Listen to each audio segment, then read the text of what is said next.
All right, I don't have my normal filming crew with me today. It's just me. So I'm gonna try to balance my selfie stick and read the book at the same time. So hopefully this will work. Oh, so comfy laying at the back of a tree.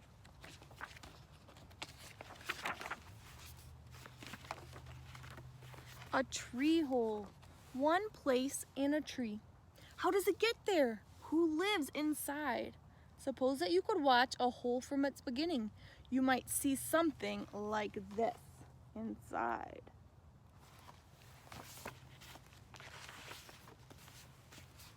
Here's one oak tree in a forest. It looks like the others, except a black bear uses this one as a scratching post. Bears have itchy backs too. Every time she goes by, the bear sharpens her claws on the tree.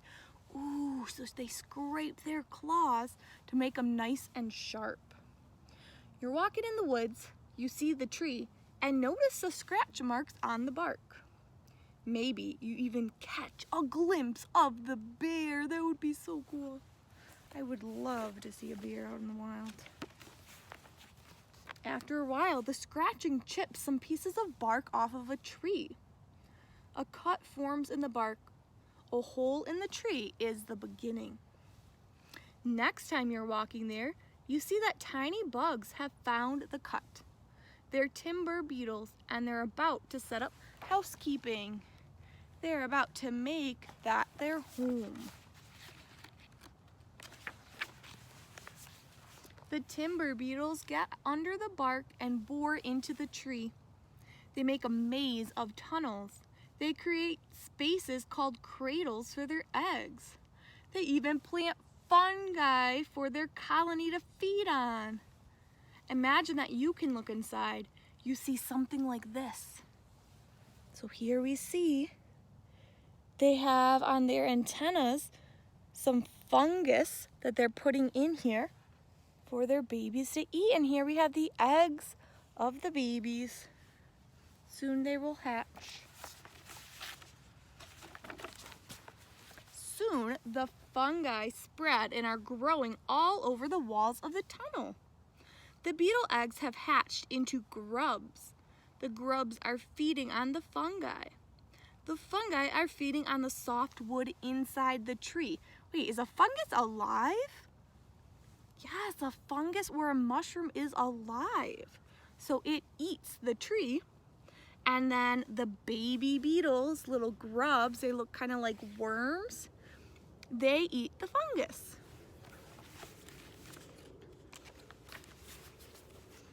The beetle grubs become full-grown timber beetles.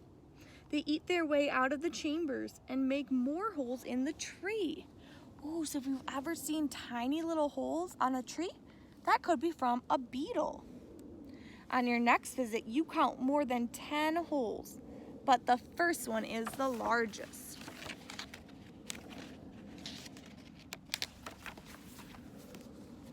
One time when you're near the tree, you actually hear the sound of beetles chewing wood.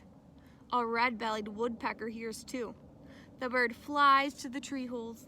It spears the beetles with its sharp beak. Ooh, it stabs the beetle right with the pointy beak and pulls them out with its long tongue.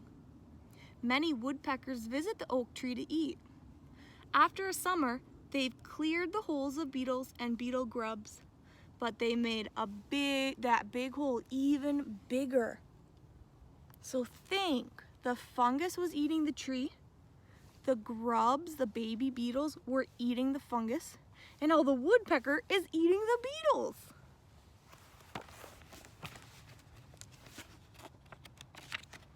Wonder what's gonna happen next. Uh-oh, now disease strikes. Bacteria comes in through the hole in the tree. You won't see the bacteria, they're too small. But you can see the damage they've done. The tree has heart rot. It's dying inside and out.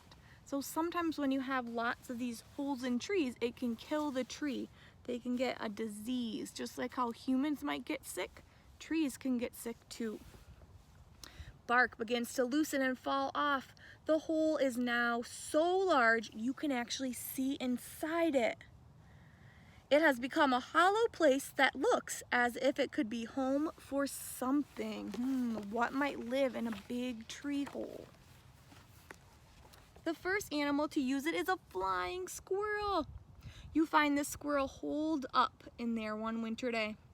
You notice that it has stored some nuts under the loose bark around the hole. When you come by in the spring, the flying squirrel is gone. The hole is empty, but not for long. A pair of bluebirds move in. The hole is just right for bluebirds, high enough off the ground for safety. Wow, so many animals have used the holes in this one tree. The bluebirds line the hole with weeds and grass.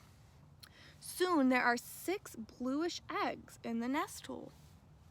Next time you look inside, there are 6 bluebird chicks.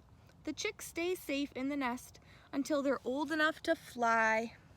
Hey, it looks like the bird is feeding its baby grubs, baby beetles. By this time, the oak tree is no longer sending out leaves.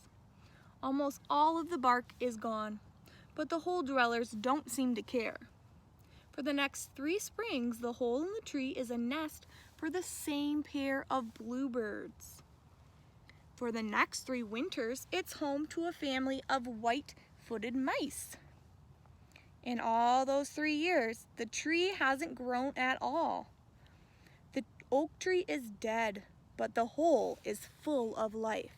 So even when a tree is dead, it can still provide a lot for the animals around it. A hairy woodpecker sometimes comes to roost there. A gray squirrel often uses the hole as a hiding place. When the hole has water in it, you can sometimes see a tree frog in there.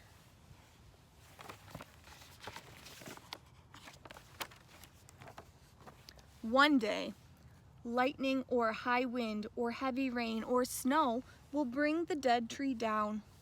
Many years later, all that may be left will be a log with a hole in it. Hey, we saw some logs with holes in it today. I wonder if that's what happened. Ooh, did you see what was hiding in that hole? A snake. Snakes like to live in tree holes. Ooh, but the hole will still be a living place for living things. A small garter snake may cool off in there. A redback salamander may lay its eggs in there. Or maybe a hammock spider will make a web across the hole to catch swarming insects.